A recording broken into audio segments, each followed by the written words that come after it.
upon. Guests appearing on the program may have commercial arrangements with some of the companies mentioned. Before making any investment, insurance or financial planning decisions, you should consult a licensed professional who can advise whether your decision is appropriate for you.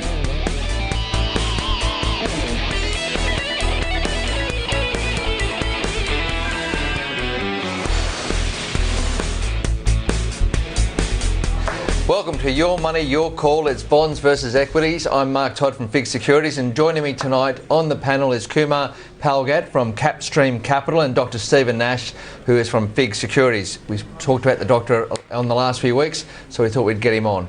If you have any questions about the share or bond market, and predominantly the bond market this time, we have a line open on 1300 30 34 35, and the email is yourmoney@skynews.com.au. Gentlemen, welcome. Thanks for having me. Thank you for coming on Friday. I know that it's hard for busy guys like yourselves. Kumar, I know about Capstream. I don't know that everyone else will know about Capstream, our viewers. It's clearly a well-performing fund.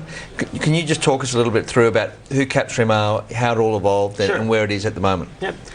Capstream is a fixed income fund manager, is what we are. We set up the firm about 6 years ago. Yep. Today we have about $6.5 billion in funds that we manage for mainly institutional clients. We also have some retail clients in our funds. Yeah. But the retail clients go through our partner Fidante, who's owned by Challenger. So if I'm at the end of the program, I want to get into the Capstream fund, I go onto the Challenger website, do I? Right.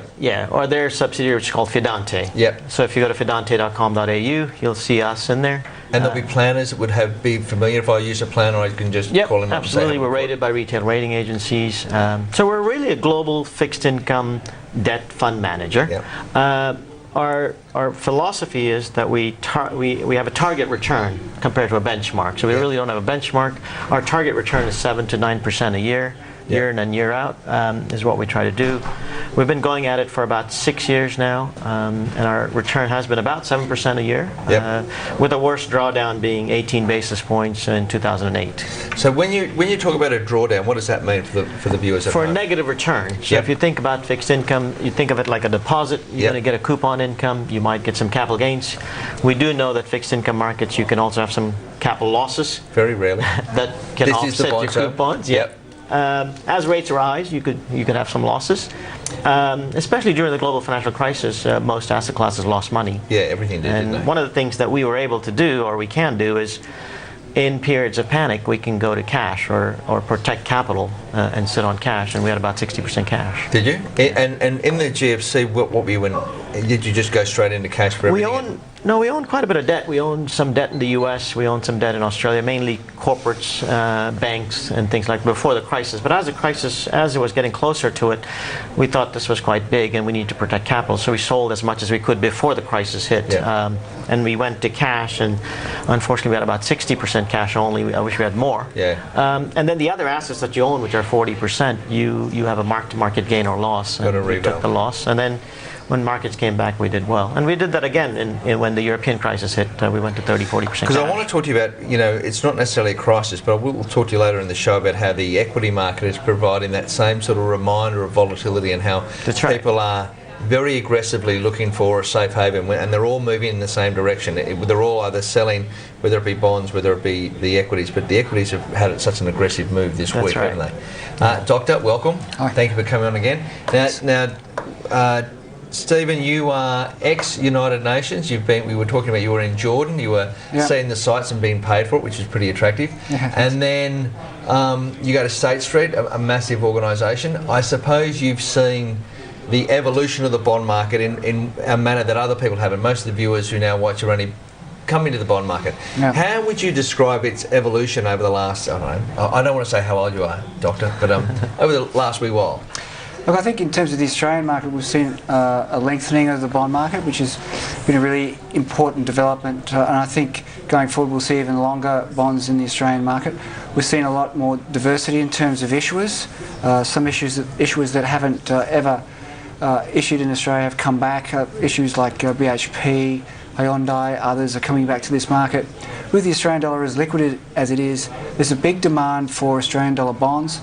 And I think going forward we're going to see longer bonds and a much greater diversity in the bond market. So liquidity in the Aussie, for the viewers who would watch, the reason for that is if I'm an offshore organisation, I don't necessarily want to have dollars. I might be a PIMCO or I might be, an Oppenheimer funds, and right. normally I've got US dollars, and so I buy in the Aussie bond market, but I want to be able to move that foreign exchange around, don't I? That's the key to it. Yeah, a lot of global investors view the Australian market as a high-quality, developed market with liquid securities, and obviously the currency is very attractive given its liquidity. So we've seen this change in the bond market. We have ASX-listed bonds. That's right. What's your take on it? What do you think about ASX-listed bonds? Well, I think it's about time that they listed the bonds. 12 years. Yeah. In the U.S., you can buy, individuals can buy debt directly from the government. So if you go to the Bureau of Public Debt, you can open an account just like a bank account, and if you want to buy treasuries or any other securities, you can, which is good. I think it's time that Australia had something like this, where retail investors can go ahead and buy these assets, whether it's government debt or semi-government debt at some point. I assume they're going to list it as well. Otherwise, they had to go through fund managers to get access to it, or come through people like FIIG to get access to it directly. But as the doctor said, I think as markets develop and they get bigger, corporations eventually, I think, are not going to use banks as intermediaries to fund their debt. I think they might come to the market directly. You're getting some structured products as well, asset-backs, mortgage-backs. So I think that market is evolving, and Asia in general is getting bigger. So it's only... It seems clear, doesn't it, that the price that a Woolies or a Wesfarmers or whomever can raise, a BHP, they can raise debt at cheaper levels than the banks, can't they? Yeah. And that's a part of the problem for the banks, don't you think? Well, it really depends on the credit. Some of the lower rated credits trade over the banks, but generally it's good for the banks in a sense that they don't have to come to the banking system to borrow, so that they can leave the banks unencumbered and allow them to lend to other borrowers like mortgage borrowers and others. Look, we've got our first email for the night. We've got an email from John. John is asking, the reason usually given for Australian funds having a higher weighting of equities over bonds is performance, but Australian shares have only performed marginally better than bonds over the past decade. Shares are much more volatile and consider the 50% drop during the GFC, whereas bonds are rarely have a negative year. How do you think most fund managers and advisors in Australia are simply unaware of historically good performance or of the bonds, or they just look at the yield? Doctor, well, if you look at equities, say the S&P since 1950, the price return of those securities is around 4.5% real. To get the actual dividend, it's roughly another 2.5% on top of that.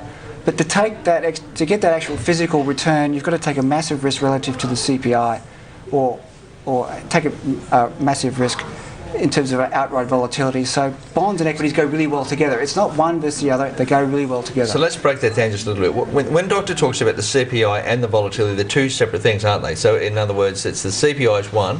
That's right. And then it's the volatility and the underlying, the capital structure. Right. It's a good question from John, because I think Australians in general are more prone to growth assets. They like to own equities, they like to buy property, and bonds come as an afterthought. Yeah. But it's or always no good. Thought. Or no thought at all. But then when you do have a GFC and equity markets do go down, bonds provide a good diversifier against your equity markets, protect some capital. So the important thing is you got to allocate to bonds as a diversifier, as an income source, but you also have to watch what levels of yields you're getting or what rates of return. And Australia is a lucky country. At least you're still getting positive returns. In the US, you put your money in the bank today, it's zero. Yeah. In some countries, it's negative. You're writing a check to the bank. So at least here, the cash rate's still about 275. So you're still getting some returns. And in the future, inflation is going to be an issue. When you do get inflation, I would assume equity markets are not going to do very well, and other assets like bonds or cash will do much better. Yeah, that's right. I mean, the inflation is the one that drives a lot of the conversations you have with clients, isn't it? And that it's very hard for people to get to grips with the debilitating effect of it, isn't it? Especially new investors. Yeah, well, I think people tend to focus on the assets they've got without focusing on the liabilities that they've got. You wouldn't have the asset if you didn't have those expenses in the future to fund. And people get quite aggressive with selecting those assets relative to the liabilities they've got in the future. And I think they need to focus on those liabilities and then get a little bit more sober about their choice. When we think of liabilities, you really mean people living longer and trying to live a reasonable life. Well, they don't quantify what that liability is. In retirement, you have a series of expenditures. and they're effectively your liabilities. So you need to buy assets that help you match those future liabilities, and bonds really help you with that.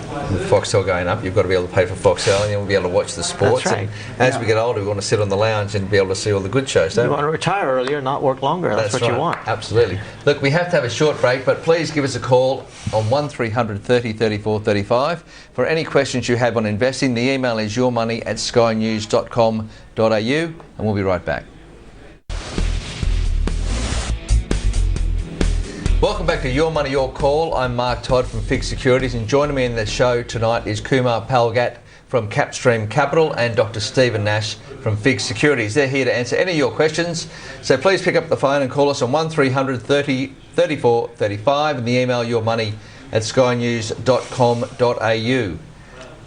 Are we bubbling? I want to talk about bond bubbles. Are we in a bond bubble, Kumar? It definitely feels like it's a bubble, right? The reason bond markets are in bubbles are interest rates have fallen to such historical lows around the world. Yep. And they've stayed here for so long. The Federal Reserve cut the U.S. interest rate last was December 2008. Yep. So that's over 5 years ago. So when rates come down, you get capital gains and prices go up. And that's what people are calling as a bubble. At some point, I think rates have to rise. I think sovereigns or governments around the world are borrowing at teaser rates. Yep. It's like a homeowner borrowing at teaser rates to get you qualified for a home loan so that you can go buy the house. But eventually rates will have to rise. We can talk about later, if there's a change in government, so the numbers would suggest if you're a betting man there's a change in government. But we don't borrow as a government at the teaser rates, do we? I mean, Stephen, are we in a bond bubble, and should we be borrowing at teaser rates to try and do some infrastructure work? Look, I think in the case of Australia, we have historically very low rates, but I think there's a possibility of them going even lower. I think QE is affecting all asset classes. It's not just bonds. I think to an even larger extent, equities have really built in a lot of the growth that QE eventually will bring, probably a little bit early. So I think QE is going to have an effect. The idea of QE is to bring down those long rates. After short rates come to zero, what the central banks typically try to do is pull down those long rates to basically stimulate borrowing in the longer end, and that's having an effect. And the equity market is going forward and building in all the good news for that right now, whereas I think some of the central bankers are getting quite concerned about the extent of these rallies and making statements. Speaking of, there is one key central banker at the moment. I mean, and it's not the Bank of Japan, but he's close second. I mean, there's a key guy in Mr. Bernanke, and I suppose in my mind when I look at it, I read what he said, and I note that no one actually listened to what he said. So he made a statement, and they heard something completely different. Essentially, his statement was, we'll consider in the effect that there was a great improvement in the various data points, then we'll start to unwind. We'll look at how to unwind, and I don't really think they've worked that out. But we don't want the markets to be volatile. Well, that's right. All of a sudden, what happened? No, the market's being a little bit jittery and trying to figure out when the timing of the Fed unwinding of the quantitative easing is going to be, right? Yep. You know it can't come to an abrupt end, because if quantitative easing comes to an abrupt end, you're going to have equity markets go down, and all the hard work the central bank's done and the governments have done to prop up their economies is going to go to waste. Yep. So we know all governments are spending well beyond their means. So the only way to offset, when governments tighten their policy, the only way to offset that tightening of policy is to keep monetary policy loose. Yep. So as governments tighten their policy, central banks have to leave rates close to zero. The hope here is you push up asset prices, you push up equity markets, you push up property prices, you get confidence back in the markets, people start feeling good, you're giving them money, free money at zero, they start investing, it could translate into lending, into jobs, into growth, and then your future problems go away. Because that's everyone's the only game comfortable in with town. that's right. Everyone's comfortable with a higher interest rate, and so therefore, at the moment, it's very thin. The oxygen is not there, and it's very hard to see it sustained. What was your take on the Bernanke speech? Look, I think there's been a series of Fed statements, and I think several points have been made. One is inflation is very low and expected to stay probably lower than the Fed wants it to be. Two, I think employment's improving, but there's a lot more to come. And I think the third major point is that all the Fed speakers of late, or most of them, have mentioned the effect of fiscal drag on the economy going forward. So, there's been a big if with a lot of the Bernanke statements about forward economic growth. Now, if that fiscal drag is going to be as big as the Fed keep on talking about, it's quite unlikely that growth will get to a point which will warrant unwinding QE in the short term. I mean, Bernanke said don't do this, and they said, well, we're doing it. We're going to have the sequester. What's your take on the States at the moment? Managing the exit is going to be very critical, right? I mean, we all know that they've eased monetary policy so much. The Fed's balance sheet's $3.4 trillion. Even for our viewers, let's think of what the central bank's done. The central bank has printed money and taken that cash and bought government bonds and basically transferred the money to the government. That's what they've done. At some point, the government's got to repay the central bank or let the bonds mature. Absolutely. And take the money out of the system. So the central bank's going to grapple with how to manage market expectations while at the same time deflating any asset bubble they have, trying to get out of the situation. Can the central bank just hold the bonds, just not? The central bank can hold the bonds until maturity if they want to. 30-year bonds. Yeah, but the problem you have is that the market continues to expect them to roll over the maturities as they come through, or interest that they're receiving over a period of time. I think what you're going to get is you're going to get different Fed governors saying different things to keep the market confused. By the time you and I realize they've already unwound some of the QE, because they can't give you a date and say, as of this day, we're no longer going to buy bonds. So it's not going to happen. So, and I think it's well into the future. What's well in the future, because the viewers at home have seen this week, he actually paused. That's all he did. Yeah. He was asked a question, he paused, and they've just blown this well and truly, and they said, we'll consider over the next series of meetings. When do you see this sort of, I can't imagine anything in 2013 on handle, but I can't see it changing I would this have year. thought it's an issue for possibly late 2014, something like that. Obviously, monetary policy in the US, we don't expect to really change much, probably before 2015-16. So there's a long period of increased growth. I think what the Fed wants to do is get behind growth, really get it going strongly, because the lessons from Japan are don't upset that growth trajectory. There's been a series of policy errors with the Japanese in terms of interrupting that growth. Very costly to get that growth momentum going again. I think that's what the Fed's really aiming at. Makes sense. I think, but it all comes down to jobs, right? Yeah. I mean, when the global financial crisis hit, I think the U.S. lost about 7 million jobs. They recovered about 4 million now. They need job numbers to go up to 200, 300,000 a month, and unemployment to drop from 6.5 to 5.5. And that doesn't include the people who are coming into the market. That's right. I mean, you're looking at people in the United States who haven't worked for years, but you're also seeing new entry participants coming through. Well, we'll talk about inflation later, and I want to just remind you of the point that I think the employment market in the United States has meant that when inflation comes, it'll be much more vicious, because corporates have been able to retain a lot of cash that has been derived from banks, and at the same time they've kept wages very low, so they've made a lot of money, and when inflation comes back through wage pressure, it'll be pretty aggressive. The QE forever, the other thing it's done is a crowding out effect. That's right. I hear the media people say that the Feds want you to take more riskier assets. Yes. Is that what you think they want to do? Absolutely. If you're in the U.S., they're forcing people out of deposits, or savers, people that have saved money, from deposits into riskier assets, whether it's equity markets or high yield or anywhere else. And they're being pretty successful by propping up the markets in the U.S., right? So what you end up in the U.S. is, if you don't believe the equity markets are going to go up and you want to take your money out, the alternative is to keep your money in cash, which is at zero. So if the market goes up 10%, you feel like you missed out on it. So they're forcing more and more people to take risk. The question is, can they sustain the market and keep it up? Is that your thought on the risk on call? It's just been driven by the various Feds. I mean, I don't feel that in Australia, but we're at 2 3/4. I don't feel that we've been forced out, but I do feel there's a crowding out from foreign investors.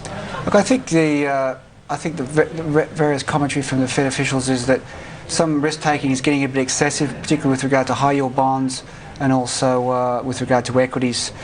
That the stimulation that they're trying to create is all about getting the broader economy going. Risk assets obviously part of that. They probably prefer equities to be higher than lower, but really the Fed isn't making any statements about risk taking and won't protect people if equities fall. Obviously they'll make statements, soothing statements, if the equity market was to fall. QE can go up as well as down. We can talk about junk bonds under 5% after the break. We have to go to another short break, but please give us a call at 1300 30 34 35. If you have any questions on investing, your email is yourmoney@skynews.com.au, and we'll be right back.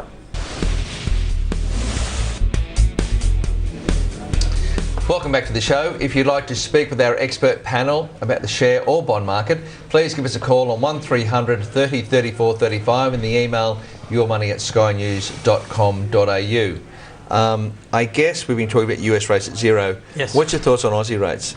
I don't think they should have gone last time, 25 basis points. I don't think it's necessary.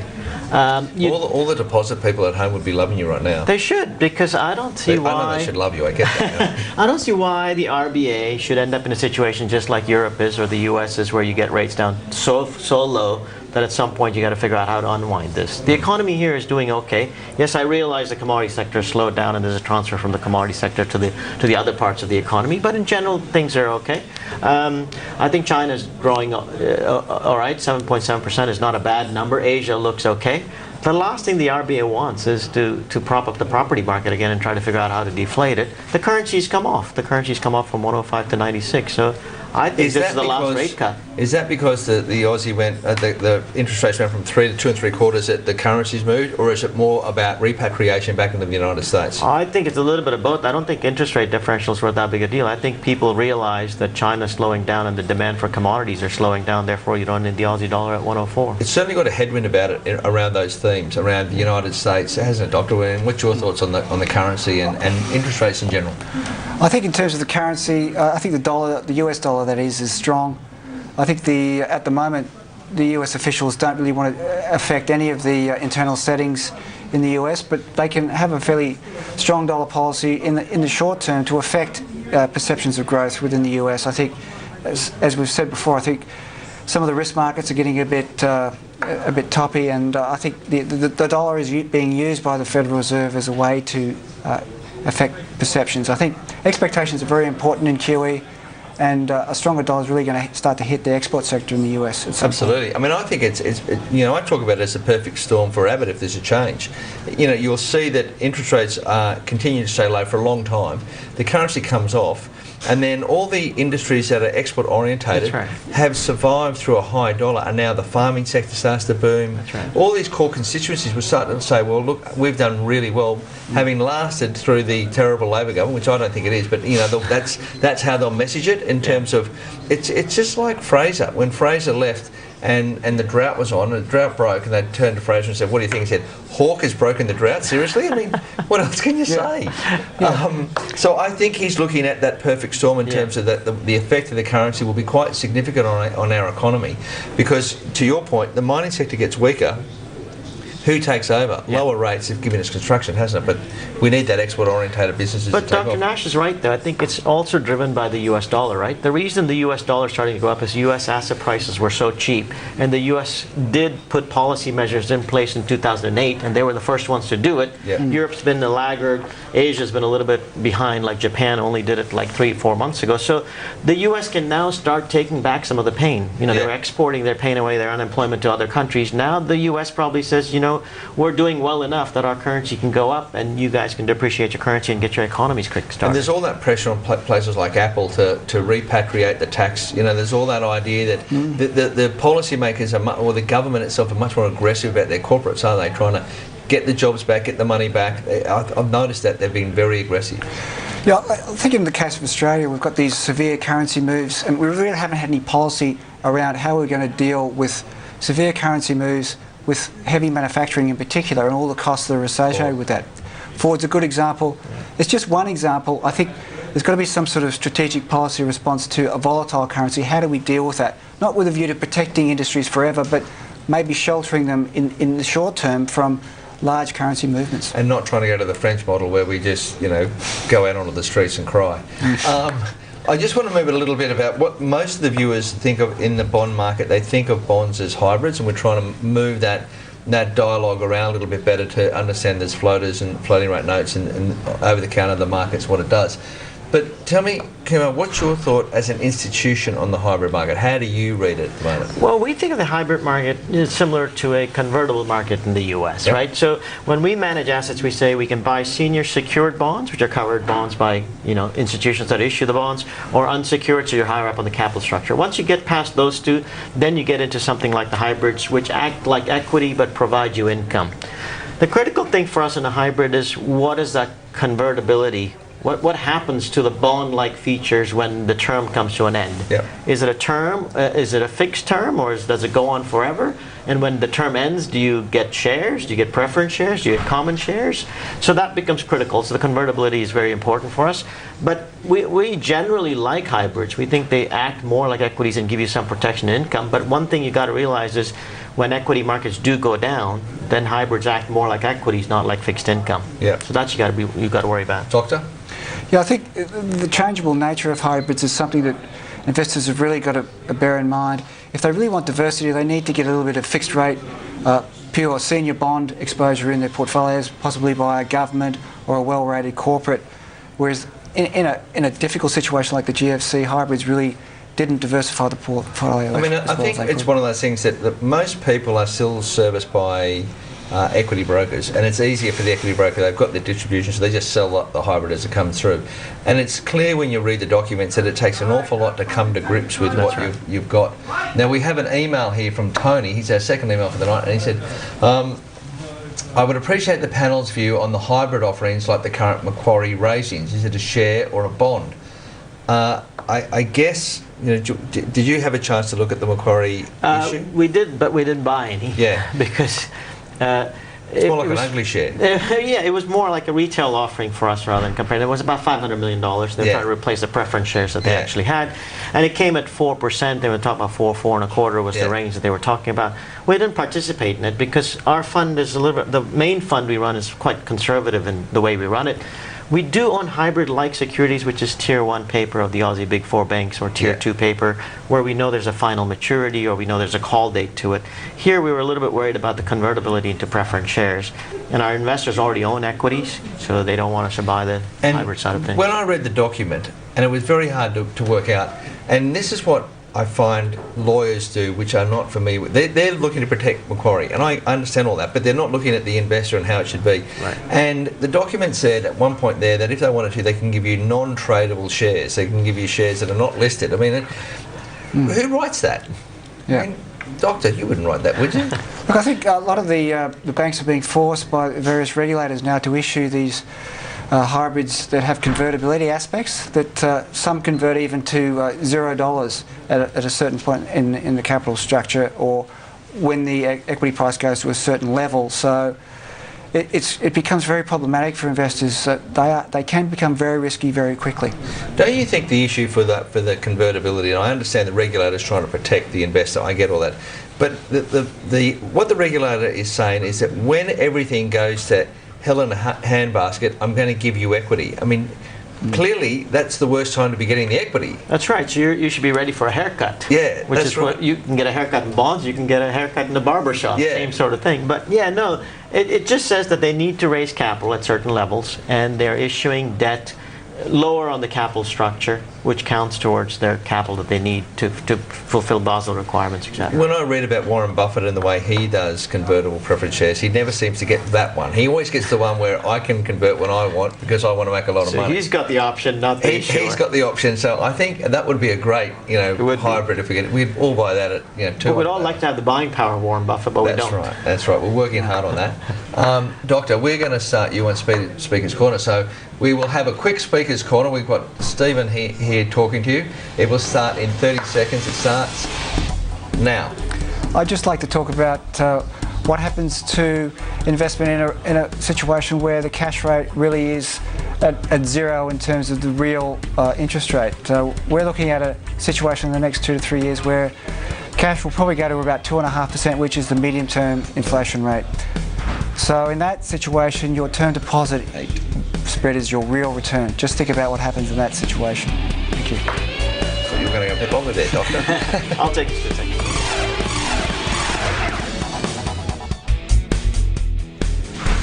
Welcome back to the Bonds and Equities edition of Your Money, Your Call. Joining me tonight in the studio is Kumar Palgat from Palgat. Palgat. Yeah, that's right. From Capstream Capital, and Dr. Stephen Nash from FIIG Securities. They're here to answer any of your questions tonight, so please pick up the phone and call us on 1300 30 34 35, and the email is yourmoney@skynews.com.au. We've been chatting about the United States, and we've mentioned China and Japan. Yeah. When I hear the cash rate being discussed by the RBA, they're looking for global drivers. Yes. What's your take on who is the global driver? Who gets behind the wheel at the moment in the next couple of years? I think the most critical thing for me, continued growth in the U.S., lower unemployment rate, higher jobs. It's important to keep that number up, the payroll number that comes month after month. The second most critical thing for me that's happened already and is continuing to take traction is this huge chance of default in Europe has been kicked down the road. Yeah. So Italian bonds, Spanish bonds, Irish bonds, they're all able to fund themselves at cheaper levels. And I think that's a huge step forward, and it'll take Europe some time to heal itself. And when it does, I think the engine growth from US and Europe, I think the global economy is going to start to pick up and doing a lot better. Dr. Kumar's right. It's interesting in that the Italian yields are in the high 3s, the Spanish yields are in the low 4s. We in Australia are in at 3, but if you looked at all three economies, you say, oh, I'll have the 3 in Australia, wouldn't you? Because it seems to be that no one now worries about Spain and Greece being kicked out, and that seems to have calmed down a lot without having to do much. Look, I think Europe's getting a little bit complacent about the situation that they've got at the moment. I mean, there's been some recent news out with regard, for example, Spanish retail, one of the major department stores in Spain, having to restructure its debt. There's a lot of the smaller banks in Spain that are now finding it very difficult to roll over loans to small and medium-sized businesses. The problem in Europe, I think, is really in that small to medium-sized business area, where on the one side, supply of debt is being limited and the demand's quite low because expectations are so low. I think what's really got to happen there is that policymakers have got to guide those expectations, as they're doing in the US, upwards, so that SMEs come back and start borrowing and expanding their businesses. Unemployment at 25%, and I think I want to draw to your attention, he knows about Spanish department stores. Isn't that just a fantastic part of the show? That's great. No, but the first step is to stop the hemorrhaging of default. Yep. And now private markets have come back and started to lend to governments in the past they would not have lent to. Then the next step is to get fiscal reform in place and put structural reforms in place to make your labor market more competitive and more productive, which is hard when unemployment rates are 25%. No government's ever going to get elected saying, I'm here for austerity, I'm going to increase your taxes and cut your spending. So you're going to get elected and then go back to doing what you're normally going to do. But Kumar's right in that it's interesting that the politicians think local and don't act national. They don't act in the interest of Europe itself. They all think about, well, Merkel says we have elections in September. What do I need to do? The Greeks are in really bad people, and don't even mention Slovenia in my company. And that's because she's thinking about the elections that she needs to participate in. Yeah. And it is hard that there's no leadership in Europe at a national level like you have in the United States. Well, I think there's a lot of leadership, but they're going in different directions. The French want growth. The Germans want austerity, and they're really in different. They're seeing the world from different perspectives right now. I think the French argument for short-term growth measures is pretty strong. I think they really have to follow that, but that'll have to be put on hold until these elections are out of the way. That austerity programs that they've implemented, hindsight, history will show, I believe, that was just such a one-dimensional approach. That's right. I mean, that just doesn't seem to make any sense whatsoever. Well, now is not the time to put austerity measures in place, because you need economic growth and you need lower unemployment rates. I'm not saying you got to spend more to keep the thing going for longer, but you don't have a choice. You got to figure out a way to grow the economy, but the problem is it's a long-term structural problem in Europe, and that's hard to change. Now, do you know, Mr. Hockey, because that statement that you've just made, I mean, I think they're going to come in and Canberra's going to be, awash with pink slips. Yeah, but I'm shocked that the Australian government is so hell-bent upon getting a budget surplus here in a situation where, why don't you, it's cheap, borrow the money. Yeah, exactly. It just doesn't seem to make sense. Why don't they issue 50-year bonds and build freeways between Melbourne and Sydney and Melbourne and Sydney, or let's have an airport. Let's have a second airport in Sydney. Let's try and get some of the infrastructure that the country needs because when a few weeks ago we had Chris Cuff on, and one of the things that we were talking about was the fact that productivity was the driver of all the conversations that he went to see for the various corporates in his roles, and productivity is built around infrastructure. I mean, that seems to make sense, doesn't it? I think there's an argument for the government to issue bonds that are really solely targeted at infrastructure, particularly with rates where they are. The problem with a lot of government is, of course, they see it as that debt as being allied to their balance sheet, but I think the rating agencies see it a different way. They see it in terms of productivity, and they can see that if those bonds or that debt was particularly tied to specific infrastructure projects, there's not really a problem with that. No, I'd agree. We'll have Chris Joy in a couple of weeks again to argue against that. What a great opportunity for the country. You got foreign investors that want yield, that want AAA rated government guaranteed debt. Yep. Here you are, you have the assets, and if you borrow money for productive purposes, put it into infrastructure, improve the transportation system, fix the roads, and you can borrow cheap money. We could do it, privatise it. We don't have a toll road. But don't borrow to spend. If you borrow to spend, that's a bad thing to do, but borrow to invest is okay. I can understand that. We're going to go at a break, but briefly, are you worried about inflation, Doctor? With the QE forever and all that sort of stuff? Is that something you're going to worry about? The problem overall is inflation's too low in all the major economies, but there are inflation risks out there, and I think the situation in the Middle East is quite tense at the moment. There could be an elevation in the oil price, so people really have to build portfolios that take account of some of those risks. And headline inflation could suffer as a result of any problem in the Middle East. You got any concerns about inflation? I don't think it's immediate, but I think in the future we definitely have to worry about it, because the more fuel you put on the fire, the forest is going to catch. And is it ever? I mean, but when you say in the future, what do you think? What's your timing look like? No, I think inflation is something that it spooks the markets when it's unexpected. Yep. Now everybody's in this camp of deflation. No matter how much free money I give you, there's no inflation, there's no purchasing power. But I think the longer you keep money closer to zeros, at some point someone's going to borrow money and speculate. It's going to happen. What are you talking about? I mean, I talked to all the viewers about the Sydney airport, but I mean, what's your thoughts on the inflation hedges? Any other assets that you like? Look, we really like the Sydney airport, particularly the 2030 inflation-linked bond, around 4% real. That's sovereign wealth funds target around a 5% in terms of 5% real in terms of total return. This bond's giving you a fair proportion of that, and you're still a senior bondholder. So it's a senior, and it's 4, and then you add inflation on top of that. So if inflation's 2, you get 6. That's right. So exactly. on and so forth. Have you got anything in inflation world that, in terms of the Capstream buckets, you start looking at inflation? No, we haven't looked at inflation hedges in our portfolio yet, because we think for the next year or two there's not going to be a problem. And of course, you'd have a lot of floating rate notes in your portfolio that, when inflation happens, the RBAs of the world, or the government, they start lifting rates, don't they? So you get the benefit. Duration in our portfolio is very low. It's about a year or less. Really? Yes. I mean, why is that? Floating over fixed. Why is that? You just want to have that flexibility in terms of the duration? Yeah, because when rates rise, they're going to rise quickly, and you're going to have some capital losses. So, we don't think rates are falling anymore from where they are. So we'd rather own floating versus fixed. Right. Okay, Kumar, while you're on the chat, we're going to go to another break. But before we go to the break, we'll have speakers round number 2. Kumar, you've got 30 seconds to tell us what's on your mind. Ready now. So in 30 seconds, one of the guiding principles when we set up Capstream Capital was not only to provide assets and returns for clients using fixed income portfolios, but we thought we needed to do something for a broader community. So I'm not going to talk about bonds. I'm going to talk about an organization called Bear Cottage that we actually raise money for once a year, and we do a charity poker tournament for them. And these are terminally ill children that they take care of, and it's a hospice run out of Manly. So I think not only to do what you do, but also do it for a larger community is important. Community is very important. Well done, Kumar.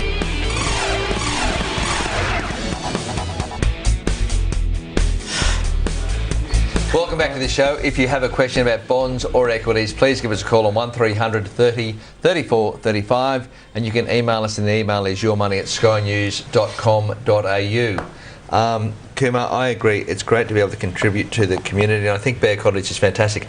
It's a great charity night because all the market gets together and there's nothing to sell. No, they just go and lose money playing poker, and you see all these traders and you realise how bad they truly are. Well, we all get carried away in what we do every day, but then you actually have to look at the real economy, look at the real people and what they're going through, and that's what made us support Bear Cottage. Yeah, I think it's a great night, isn't it? It's great to see all those market participants get together and put their own money to work. I mean, it's not paid by all the corporates; it's paid by a lot of the people who've got money to do it to a good cause. Yep. I think we're going to start with an email, and the email, if I can get it up, is hello.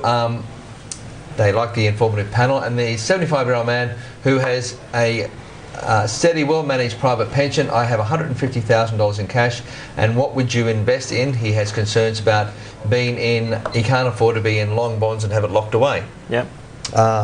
That's from Robert.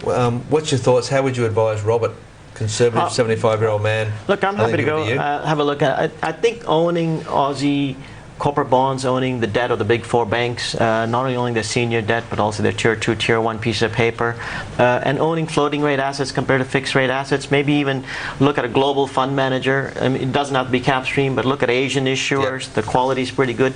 I think you can easily get 6 or 7% returns when cash rate's about 2 3/4 for the next 12, 18, 24 months. And Yep.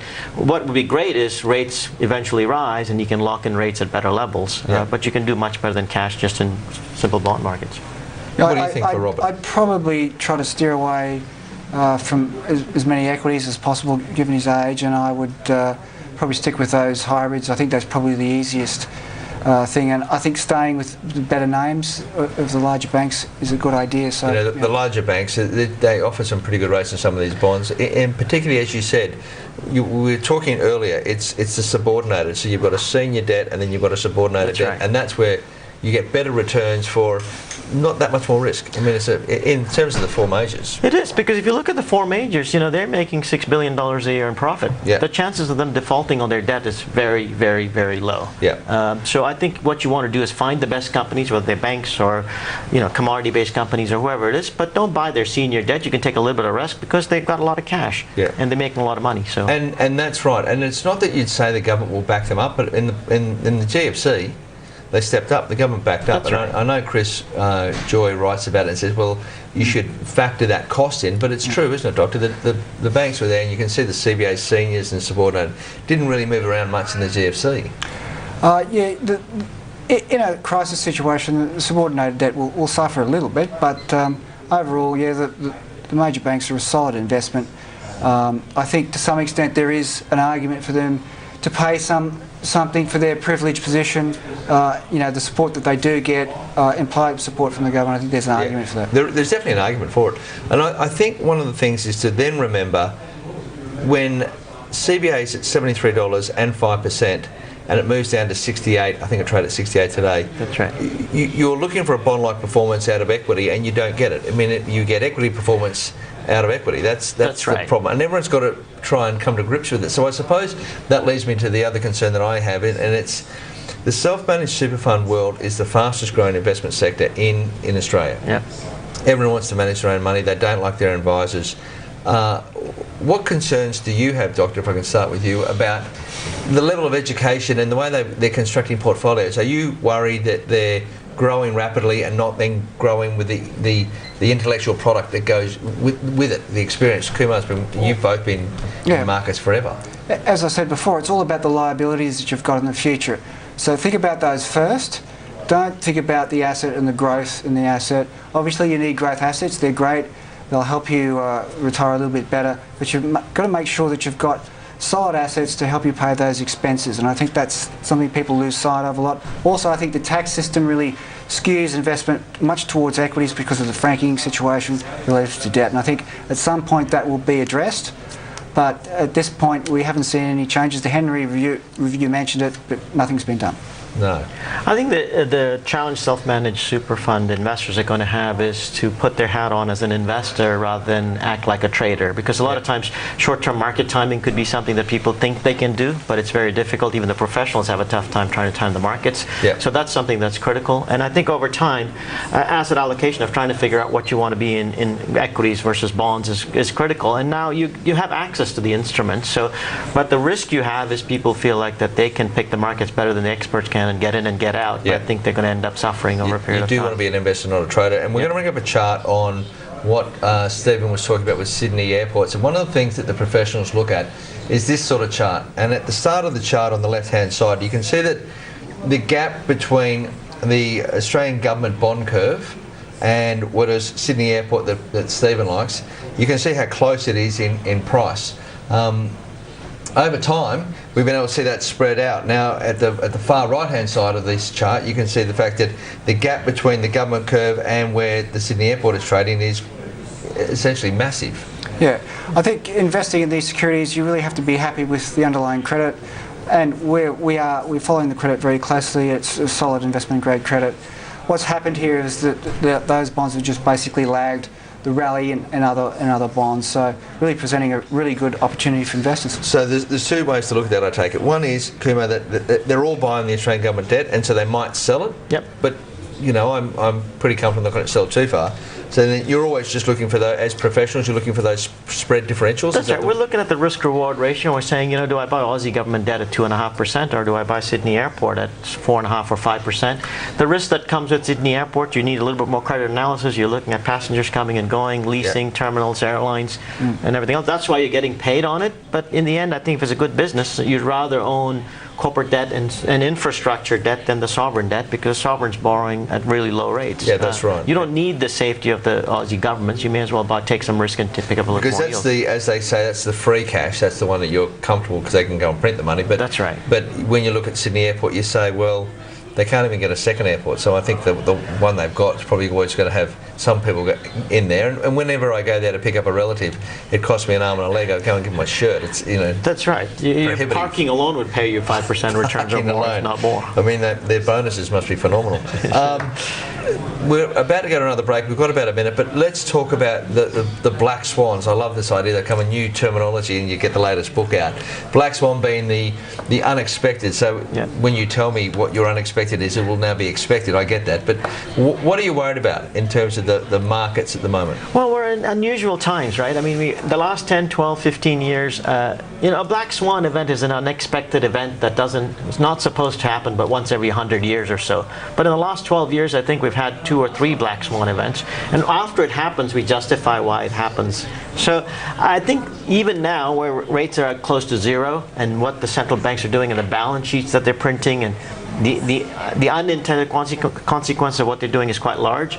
So I think we're going to be in the situation where you will be in black swan or tail events where the unexpected is going to happen, because no one knows what the unwind is going to be. So you're black swan, and for the viewers at home, we also call it a tail event, which means you're not really quite sure what's going to happen, but it'll come back and bite you in the tail. Look, I think that there's ongoing issues with European banking. These events typically happen on the weekend. You read about it on the Saturday where a bank's been closed. There's a lot of consolidation that has to occur in the European banking system. It should have been done a long time ago. It needs to be done, and I think you'll probably get a few more defaults before that so occurs. you imagine that you'll see Euro bonds. You'll imagine that organisation of Europe issuing bonds over time eventually? I think that's got to happen, yes. Okay, that'll be interesting. It's time for another quick break before the end of the program. So if you have time to give us a call on 1300 30 34 35 or email yourmoney@skynews.com.au. We'll be right back. Welcome back to the program. It's our last segment of the night, so if you have any questions at all, please feel free to call. The lines are open, 1300 30 34 35, and the email is yourmoney@skynews.com.au. Our next email comes from Mike. I understand the inverse relationship between interest rates and the price of government bonds. What is the relationship between interest rates and the price of corporate bonds, if any? Thanks, Mike. You're a doctor. Thanks. Would you like to answer that, Doctor? Depends if it's fixed or floating. If it's fixed... Well, you take the fixed piece and we'll get Kumar to talk about the floating. Sure. So if the interest rates move down and I'm fixed, what's the story?